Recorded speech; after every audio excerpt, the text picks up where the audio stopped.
Salut les amis, bienvenue dans ce nouvel épisode du Choucroute Garage. Aujourd'hui, vous voyez, il fait beau, alors j'en profite pour tourner dehors.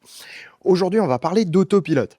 Et on va parler de la différence qu'il peut y avoir entre la R5, qui est derrière moi, et surtout, ma Tesla. Et croyez-moi, je pense que beaucoup de personnes ne savent pas quelles sont les différences techniques. Sincèrement, il y a des personnes qui devraient apprendre ce que c'est, et en particulier la DGCCRF, qui attaque Tesla pour l'appellation autopilote.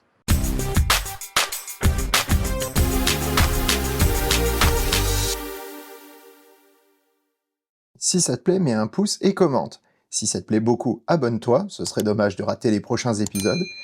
Et si ça te plaît vraiment beaucoup, dis-le partout. Merci. Vous êtes intéressé par une voiture, mais vous ne savez pas comment elle a été utilisée et surtout quel a été son passé. Car Vertical est là pour vous fournir ces informations. Dans un rapport Car Vertical comme celui-ci, vous pouvez directement détecter des anomalies administratives, des saisies judiciaires ou même un historique de la voiture qui n'est pas forcément très clair. Mais c'est loin d'être tout. Vous pouvez savoir si elle a subi des dommages et quelles ont été les réparations. Vous avez les mêmes photos que celles contenues dans les rapports d'expertise lorsqu'ils existent.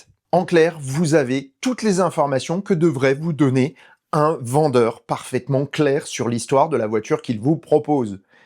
Et ici, vous pouvez voir l'étendue des dégâts pour une voiture qui n'a que 4700 km. Et donc, il est vraiment intéressant pour toutes les voitures d'avoir une information réelle et sourcée. Toutes les données que vous avez dans un rapport Car Vertical sont issues de bases de données officielles de plus de 35 pays.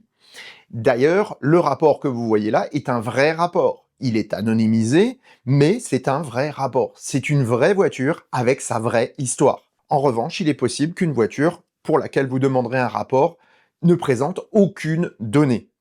Je vous dis pas qu'il ne s'est rien passé, je vous dis juste qu'il n'y a même pas les données de kilométrage, il n'y a rien sur la voiture. Et bien lorsque cela arrive, vous serez remboursé de vos crédits afin de pouvoir les utiliser pour une autre voiture d'occasion. Lorsqu'on achète une auto, ces informations sont super importantes pour se faire une réelle idée de la vie passée d'une voiture d'occasion.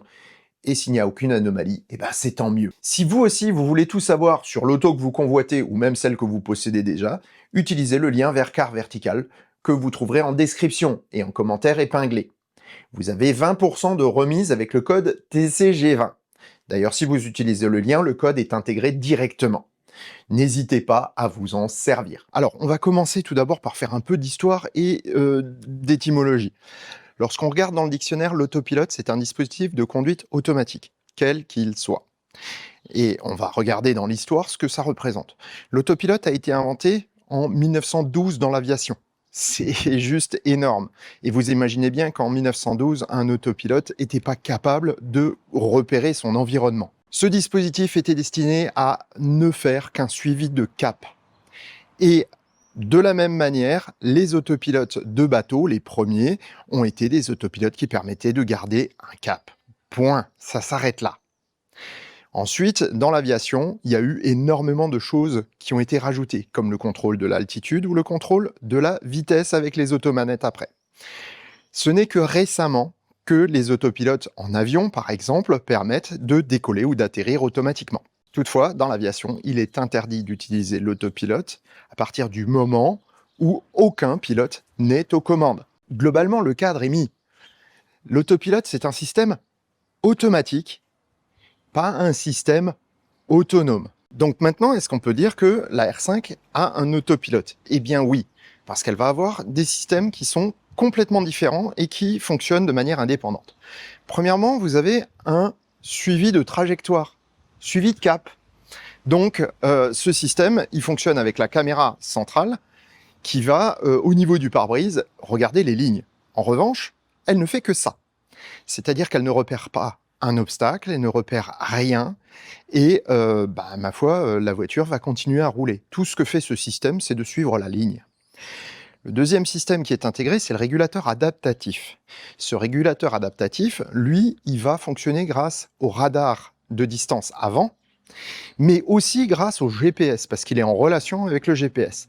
C'est ce qui fait que, par exemple, lorsque vous arrivez sur un rond-point, la voiture va ralentir pour indiquer qu'il y a un rond-point. parce qu'il le sait par la cartographie. C'est pas du tout quelque chose qu'il ressent, qu'il repère. Il sait qu'il y en a un à cet endroit-là parce que c'est dans la base de données de la cartographie. Point. Et enfin, vous avez le système de freinage autonome, qui lui va fonctionner de manière combinée entre la caméra et le système de radar avant. Ce qui fait que, avec ces deux systèmes combinés, lorsqu'il y a un obstacle, la voiture va freiner. Donc jusque-là, on se dit, allez, la Tesla, c'est pareil. On va aller vers la Tesla et vous allez comprendre que le système est foncièrement différent. Alors maintenant, comment fonctionne le système de la Tesla?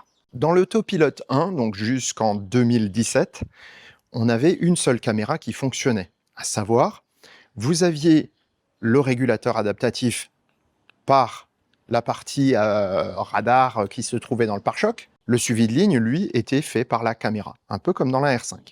À une grosse différence près, c'est que la puissance de calcul de l'ordinateur de la Tesla dès cette époque-là permettait de comprendre au moins partiellement son environnement. Ce qui fait que lorsque vous aviez quelque chose qui se passait au niveau de l'environnement, c'est-à-dire des travaux, des cônes, un obstacle sur la route, la voiture pouvait savoir s'il y avait quelqu'un dans l'angle mort par des radars dans le pare-choc arrière. C'est quelque chose de très courant sur beaucoup de voitures depuis très longtemps. Et donc, elle pouvait faire un évitement.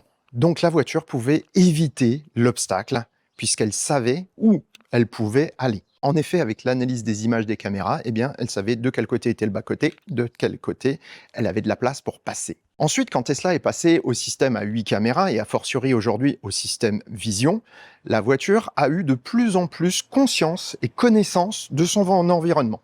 Alors attention, hein, pas d'anthropomorphisme, la voiture reste un système automatique. Donc l'autopilote est un système automatique qui n'a pas de raisonnement, on va dire, intellectuel. C'est une succession de routines qui permet de simuler la décision humaine. Donc, qu'on soit bien d'accord, c'est pas vraiment de l'intelligence artificielle. D'ailleurs, tout ce qu'on vous présente comme de l'IA n'en est en fait pas, puisque la vraie IA n'existe pas pour l'instant. Ce qui est très important par contre là-dedans, c'est que on va se rendre compte que l'autopilote, lui, il va savoir réagir face à des situations qui sont beaucoup plus complexes. Il va pouvoir déterminer si un véhicule est en mouvement, ce que c'est comme véhicule. S'il repère par exemple un vélo roulant à 250 km/h, c'est très probablement qu'il est sur un porte-vélo d'une voiture de sport. Et non pas parce qu'il est sur la route conduit par Lance Armstrong. Le dopage a ses limites. Au final, l'autopilote, lui, il va avoir toutes ces fonctions qui vont s'agréger les unes avec les autres, mais surtout tous les systèmes vont fonctionner ensemble. Alors très sincèrement, messieurs de la DGCCRF, dans le terme strict, étymologiquement parlant, d'autopilote, la Tesla en est un. Donc, attaquer Tesla sur ce point-là, c'est juste démagogique. Toujours est-il qu'il y a quand même un point pour la DGCCRF, c'est le FSD, Full Self Driving. Conduite totalement autonome. Et là, il y a juste un terme qu'il faudrait enlever, c'est totalement. Aux États-Unis, la conduite autonome Tesla fonctionne très bien, sous supervision. D'ailleurs, il commence à démontrer que sans supervision, il marche pas trop mal. Donc, le Tesla conduite autonome, oui, ça c'est bon. Totalement autonome, non, parce que dans autonome, on a dans l'idée que c'est autonome sans intervention. Tesla rajoute supervisé. Donc, quelque part, Tesla prévient quand même que c'est supervisé. Du coup, il n'y a pas vraiment de terrain pour attaquer ce système. Sauf qu'en Europe, la législation interdit son utilisation à plein. D'ailleurs, comme pour l'autopilote. Et c'est assez dramatique, parce que l'Europe est en train de prendre un retard sur ce point qui est très important. Donc au final, est-ce qu'une R5 a un autopilote? Quelque part, oui. Mais est-ce que c'est la même chose que sur une Tesla? Eh bien non, pas du tout.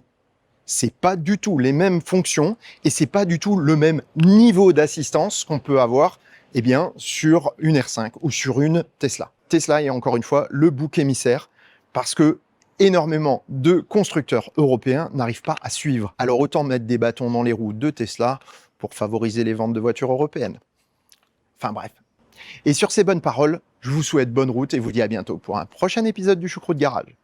Portez-vous bien. Ciao. Encore un grand merci à notre sponsor Car Vertical et n'oubliez pas le lien en description. Le code TCG20 vous donne 20% de remise sur votre rapport Car Vertical et il n'y a pas besoin de le taper si vous avez utilisé le lien qui est dans la description.